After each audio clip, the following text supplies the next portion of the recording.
කම ලැබිලා තියෙනවා මේ අමාරු තත්ත්වයේ යටතේ මිලියන 11000ක ව්‍යාපෘති 2700ක ප්‍රමාණයක් මලකඩ දිස්ත්‍රික්කයේ මේ අවුරුද්දේ ක්‍රියාත්මක කරන්න. අපි බලාපොරොත්තු වෙනවා අස්තමේන්තු සකස් කිරීම තා ඉක්මනින් කරලා මේ අවුරුද්දේ මේ ව්‍යාපෘති සියල්ලම සාර්ථක කරගන්න.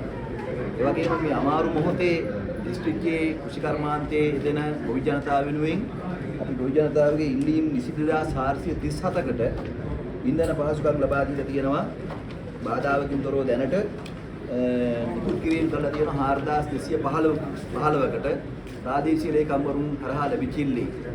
ඒ කියන්නේ ප්‍රධාන වශයෙන්ම විදුලි බලශක්ති අමාත්‍යාංශයෙන් අංජිතේ සංස්ථාවෙන් ඍජුව ඉල්ලීම් නොකරපු මඩකලපුව දිස්ත්‍රික්කයේ ඉල්ලීම් කරන ලද ව්‍යාපාරිකයෝ 345කට ඒ වගේම කර්මාන්ත 3506කට සේවා සපයන 164කට සහ සංචාරක කර්මාන්ත 200ක් ඇතුළුව ඔක්කොම 4215 දෙනෙකුට අපි ඉන්ධන පහසුකම් ප්‍රාදේශීය ලේකම් කොට්ටාස මට්ටමින් ලබා දීලා තියෙනවා. ගොවි ජනතාවට අවශ්‍ය කරන පොහොර ලබා දීමේ කටයුතු තමයි දැන් ආරම්භ වෙන්නේ. දැනට පොහොර ඉල්ලුම් කිරීම කරලා තියෙනවා. මේ වෙනකොට ඊයේ රාත්‍රියේ ඉඳලා පොහොර නිකුත් කිරීම සිදු කරනවා. අපි බලාපොරොත්තු වෙනවා හැම ගොවියෙකුටම පවතින පොහොර ප්‍රමාණයෙන් සාධාරණ ක්‍රමයකට සියලු දෙනාටම ලැබෙන විදියට කාටවත් අසාධාරණයක් නොවන විදියට මේ කන්නේ වගා කටයුතු ආරම්භ කරන්න පොහොර නිකුත් කිරීමට අපි මේ පිළිබඳව අද සාකච්ඡා කළා දීර්ඝ වශයෙන්.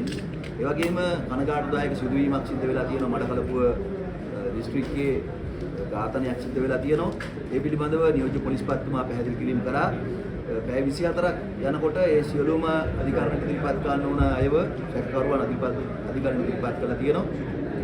නීතියේ කටයුතු ඉතාමත්ම හොඳින් සිදු කරන බව ඒ අවශ්‍ය සියලුම සැකකරුවන් විමර්ශන කටයුතු සඳහා ඉදිරිපත් කරන්න පොලිස් දෙපාර්තමේන්තුව කටයුතු කරමින් ඉන්න බවත් නියෝජ්‍ය පොලිස්පතිතුමා විසින් අද සම්බන්ධීකරණ කමිටුවේදී මතු කරපු කාරණා සම්බන්ධයෙන් විතෝර දෙමින් පැහැදිලි කරා.